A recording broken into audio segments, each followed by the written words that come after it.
Pradeep Taneja, welcome to Trade Finance Talks TV. Thank you. So here we are here in Dubai, a really important jurisdiction for international trade. I'm sure you need no introduction, but to our readers, who are you, where are you from, and what do you do? Okay. Before I talk about myself, first of all, I'd like to talk about you. Dipesh, you are doing exceedingly well. TFG is doing exceedingly well. I follow your LinkedIn page, and I'm also one of the subscribers to your newsletters, and I read them too.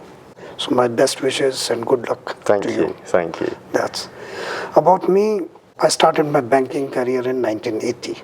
Then in 1981, I came to trade finance, and since 91, I am in trade finance. As far as my ICC association is concerned, when UCP 500 came, I was not a part of the revision, but that time I thought that I should have been a part of the revision. That was fructified, that wish was fructified when UCP 600 was announced. Well, we'll come back to that, because I think that's a really good segue into rules for international trade and trade finance, and actually a lot of trade finance is structured around documentary trade, e.g. letters of credit. Yeah. Can you just talk through at a very high level what a letter of credit actually is and how it enables trade and trade finance to happen? This is a very deep subject, and how letters of credit came into being in probably 18th century, when there was a first letter of credit, or a kind of letter of credit was issued by a bank to its branch overseas, where the overseas travelers would, instead of carrying cash, what they would do is they take a letter from their banker addressed to their branch in another country, so that you get financial facility to pay for the purchases they were doing in another country. So this was later on it was formalized, and later on it was regulated by the regulators. And I believe that US was the first country in the world which came with rules on conduct of letters of credit. However, in simple terms, letter of credit, the simplest definition which I learned was, it's a letter.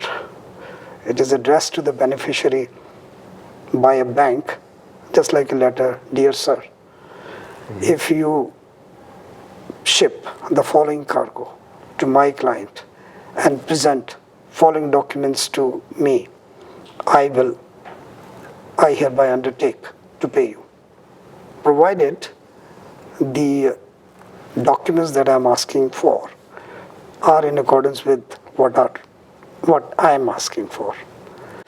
So one, that it is a letter, and then it is of course a credit, because it contains an undertaking, the simplest term.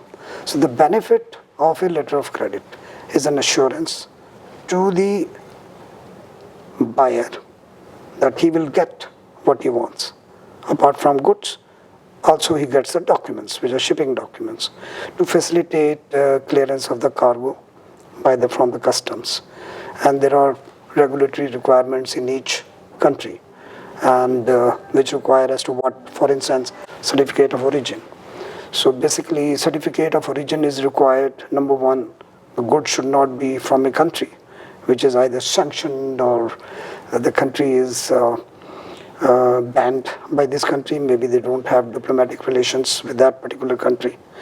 Number two, there is this generalized system of preferences, GSP, whereby certain customs will allow concessions on duties because of the bilateral agreements at the government level. This is one, the one example. Of course, there are many other documents which are required under the ELC, which are commercial, transport, insurance, and official and regulatory documentary requirements are there. So that's the benefit of for the importer, that he can spell out as to what I need.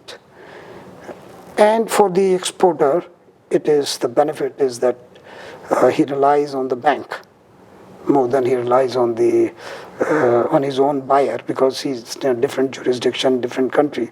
Probably there is a risk for payment or risk of non-payment. So for him, it's an insurance or assurance that he will get paid. So these are the two simple benefits of letter of credit. So I don't want to go into technical details. I mean, it does what it says on the tin, and actually I think you've simplified what is quite a complex term